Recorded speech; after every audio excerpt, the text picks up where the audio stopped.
Today I don't feel like doing anything. I just wanna lay in my bed. Being lazy is so much fun. It's so awesome to just do nothing for a change. Whether it's laying in bed till late morning or just staring at Netflix all night. And that's okay, within reason. According to the OECD, that's actually an organization, Americans work the 7th most hours every given year. So while many of us feel like we're working our fingers to the bone, in actuality, there's people around the world who work way more than we do. Here's looking at you, Mexico. According to the latest studies, Americans are working less and sleeping more. That's not surprising at all. The US has a ton of lazy bums. While we're busting our butts, they're taking the easy street. We're gonna highlight the places in America who work the least amount, call you out on it, and try to give you some extra motivation today. So sit up on the couch and actually do something worthwhile today as we bring you America's laziest cities. Our first stop identifying America's couch potatoes starts in Cleveland. Now, Cleveland is a city that has a pretty bad rep for various reasons. And you know what? According to the data, you guys kind of deserve it. Only 58% of the eligible population in Cleveland is in the workforce. That means of all people who have jobs or are trying to look for a job, just over half are doing so. To put things into perspective, the city in America with the most people in the job force is Alexandria, Virginia, where 80% of people who can work are working. So that means more than 20% less people in Cleveland are working than the hardest working city. That's a lot. Now here's a little good news. Cleveland ranks 43rd in the nation for number of hours worked per week, which means there's quite a few hard workers in Cleveland who are picking up the slack for all the bums out there. Next up on our leisurely, lazy stroll across America is in another notoriously city of slackers, Pueblo. This Colorado city actually ranks 5th lowest in terms of number of people who are working at 55%. That means 45% of Pueblo is lay to the Z. Like a few other cities on this list, though, a large number of people in Pueblo are working longer hours, which makes Pueblo actually less lazy than the cities coming up. Perhaps Pueblo should follow the lead from role models of the past. This guy always had a solid job, and he didn't even have to worry about his cell phone, internet, and Hulu bill. This guy was always at work. And he definitely wasn't very lazy, that's for sure. This guy was really lazy.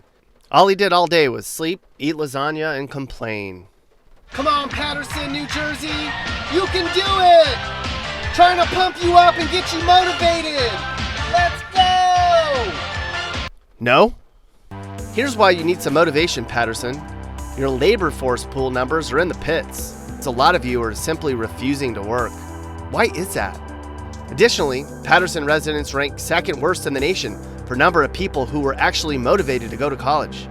It was like, I ain't waking up early and going to learn anything anymore. I can get a job without college.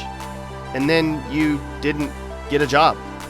Now, people in Paterson might be like, I can't find a job, so I stopped looking. Really? If you put down the damn Xbox controller and check the classifieds, you might change your mind. I just checked, and there's a lot of stuff out there you could be doing, you lazy butt. For instance, Paterson ladies, you can get a job as a surrogate mother and make like $40K. All you have to do is lay at home with your feet up and eat ice cream all day. You're doing that already anyways. Not too far away from Paterson is the unmotivated community of Hartford, Connecticut. Just look for all the messy yards. You can't miss it.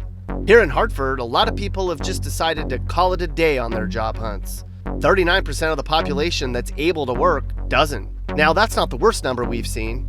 But what stands out in Hartford is the number of hours worked per week. The average working adult in Hartford spends about 35.6 hours a week at work.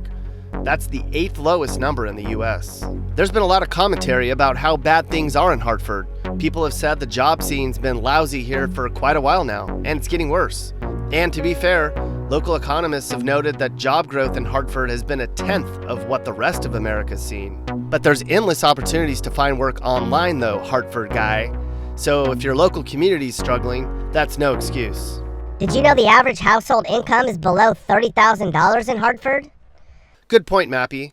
And considering crime levels are spiking too, you'd think people in Hartford would be motivated to kick themselves in their own butts. Which city has a ton of lowlifes still living in mom's basement? Waco, Texas does. In Waco, 4 out of 10 people who can work don't. And the number of hours worked each week is 4 hours less than full-time. Both stats put Waco in the bottom 10% in America. Waco's not too far away from Dallas, so there's plenty to do. No excuses, mister. Okay, Wacoites, I got it right here. Let's plan your day. Here's your schedule tomorrow. Get up early, get a job. That's it. Is that so damn hard? Have to have high, high hopes for a living. Shooting for the stars, but you couldn't make a killing. Didn't have a dime, but you didn't have a vision. Buffalo guy made some really bad decisions. Poor, poor Buffalo. Not, we're sad for you, Buffalo. I mean, you're poor. That's because many of you are jobless. By choice. Buffalo ranks in the bottom 10% for number of people who are working, at 59%, and in the number of hours worked each week, at 36. I googled Buffalo job scene, and the first thing I saw was a story about job openings. There's startup jobs in the area too. And if you didn't want to brave the brutal Buffalo summers, you could work from home. There's all sorts of ways to make money in your PJs, like being a professional snuggler. You can make like $400 a day spooning people. Now you're probably gonna have to actually brush your teeth and comb your hair though. Maybe they could get a job as a map maker. That's what my parents' job was. Mama said, fulfill the prophecy, be something greater, go make a legacy. Detroit has been America's punching bag for a long time now, and understandably so. But a lot of the stigma comes from a lack of work ethic when you look at the data. Only 53% of people eligible to work in Detroit are actually looking for a job. Not unemployed, not on disability, just not looking for work. Sounds like what you're looking for is a handout, Detroit. It's your own damn fault. Detroit also ranks 16th lowest in America for number of people who thought finishing their education was a good idea. But like Cleveland, the number of hours worked each week is actually not too bad, which once again means there's a high number of people working long hours in Detroit and a large number of people spending all day doing whatever people who don't work do. I just looked and saw that on one website called Detroit at Work, there's nearly 7,000 jobs that can't find anyone to fill them. Glassdoor says there's 50,000 jobs that can't be filled. Oh, I see what's happening here.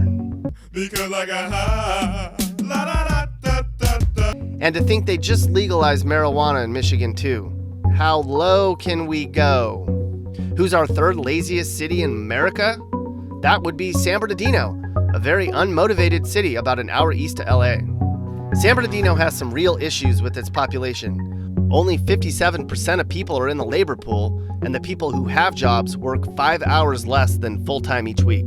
Now, I just spent some time in San Bernardino, and I have to say, this is really accurate. When the line to get into the local marijuana dispensary is longer than the line at the job placement center, you have a problem. If you drive through San Bernardino during the daytime, you'll see people just milling about, doing nothing, not waiting for the bus, not spending time with their kids, just nothing. When the parking lot at the nearby Indian casino is packed and the parking lot at the nearby community college is empty, we got a problem. San Bernardino's a dangerous place filled with people who want free medical care, food stamps, and who have kids just because they're another paycheck. Plain and simple. Sleep a lot? Have a messy house? Earning SNAP benefits every month? Then you might live in Springfield, Massachusetts.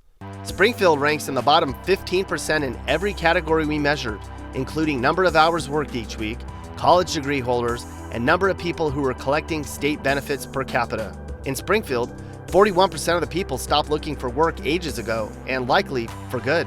Do you think she'd be impressed if you told her you have to ask your mom for gas money, Springfield guy?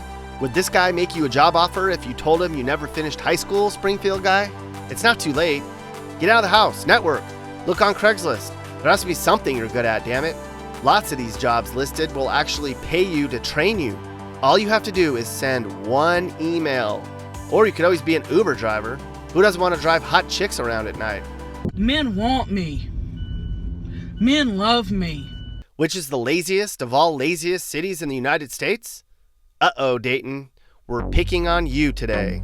In Dayton, people work just 34 hours a week on average, which is the second lowest in the US. And that's actually the people who work. There's a whopping 44% of them who don't even do that. Shame on you, Dayton. Seems like second nature, though. People in Dayton procrastinate everything, like, getting the hell out of Dayton. If your house looks like this, you're probably from Dayton. If this is your dinner every night, you're probably from Dayton. And if you wear pajamas and ride a scooter at Walmart, but you can actually really walk, you're probably from Dayton. Maybe I can help. I think people need motivation because they're depressed. Way to go, Mappy. Kick them when they're down already, dummy. Look, Dayton, Mappy and I know life is tough sometimes, but you're broken out of work because of a situation you created, and you are the only one who can fix it. If you live in Dayton, or you're one of many Americans who doesn't have a job, perhaps it's time you got motivated, sucked it up, and got a job. We're tired of paying for your laziness. You should be glad you have endless opportunities to find a job you love. Or just any job will do, actually. Sincerely, your fellow hardworking Americans. While visiting San Bernardino, we learned about an organization called Angel Tree, a nonprofit that gives Christmas gifts to kids whose parents are in county prisons. Support them if you'd like. They're doing great work. Hey guys, if you learned something new or you just like this video, make sure to like it. And if you really like this video, make sure you hit that subscribe button so you get all of our videos about what it's like to live in different places in America. Peace.